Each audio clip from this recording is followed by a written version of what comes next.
ایک عورت ایسی بھی تھی جو بدچلن تھی.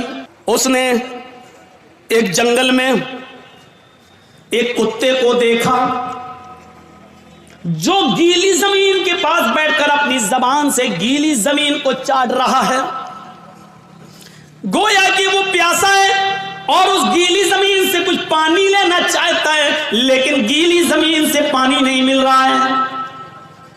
حدیث کے الفاظ ہیں، اس عورت کو اس کتے پر رحم آ گیا. اس نے اپنا موزہ اتارا. ایک روایت میں آتا ہے اس نے اپنی اوڑھنی، اپنا دوپٹہ اتارا. اس نے اس دوپٹے کو کنویں میں ڈالا. ایک حدیث میں آتا ہے کہ اس نے اپنا موزہ، چمڑے کا موزہ چلتا تھا، وہ چمڑے کا موزہ اتارا، اپنی اوڑھنی میں باندھا اور اس اوڑھنی کو چمڑے کے موزے کے ساتھ جب کنویں میں ڈالا تو کنویں کا پانی اس موزے میں، اس چمڑے کے ساکس میں آ گیا. پورا موزہ اس نے پانی سے بھر لیا اور وہ کتے کے پاس آئی اور اس نے پانی اس کتے کے منہ کے پاس الٹ دیا. کتے نے اپنی زبان سے چاٹ چاٹ کر وہ پانی پی لیا. اس وقت تک وہ اس کو پانی پلاتی رہی جب تک کہ وہ کتا پیاس کی شدت سے اس کی پیاس بجھ نہیں گئی. وہ سیراب نہ ہو گیا اور اپنے آپ دم ہلا کر جانے لگا.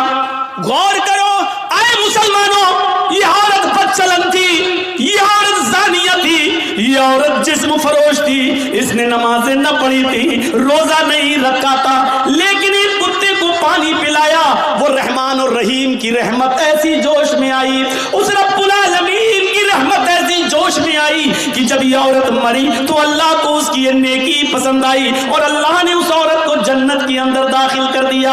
اسلام یہ بتاتا ہے کہ اللہ اپنا حق معاف کر سکتا ہے، لیکن مخلوق کا حق مارو گے تو اللہ معاف نہیں کرے گا. نمازوں میں سستی ہوگی، اللہ معاف کر سکتا ہے. روزے میں سستی ہوگی، اللہ معاف کر سکتا ہے، لیکن اگر آپ نے کسی کا حق مارا ہے تو اللہ معاف نہیں کرے گا جب تک کہ آپ کا وہ بھائی آپ کو معاف نہ کر دے. کتنے لوگ بیٹھے ہیں یہاں پر، کتنے یتیموں کا حق مارے بیٹھے ہوں گے، کتنا اپنے بھائیوں کا حق مارے بیٹھے ہوں گے، اور ان سب کے حق نہیں بھی مارے ہوں گے تو اپنی بیٹیوں کو اور اپنی بہنوں کا حق تو مارے ہی ہوں گے. کتنے لوگ ہیں جو یہ کہہ کے جاتے ہیں کہ میرے مرنے کے بعد میرے بیٹوں کے ساتھ ساتھ میری بیٹی کو بھی ہماری وراثت میں سے قرآن و حدیث کے مطابق حصہ دے دینا. اور کتنے ایسے لوگ ہیں کہ باپ کے مرنے کے بعد اپنے باپ کی وراثت میں بیٹوں کے ساتھ ساتھ وہ اپنی بہنوں کو بھی حق دیتے ہیں. اور کتنے ایسے بھائی ہیں وہ مجھے بتائے کھڑے ہو کر کہ جنہوں نے اپنی پراپرٹی میں سے اپنی بہنوں کو بھی حصہ دیا ہو. حاجی صاحب ہیں، نماز پڑھنے جا رہے ہیں، لمبی داڑھی ہے، تہجد کی نماز پڑھ رہے ہیں، مر گئے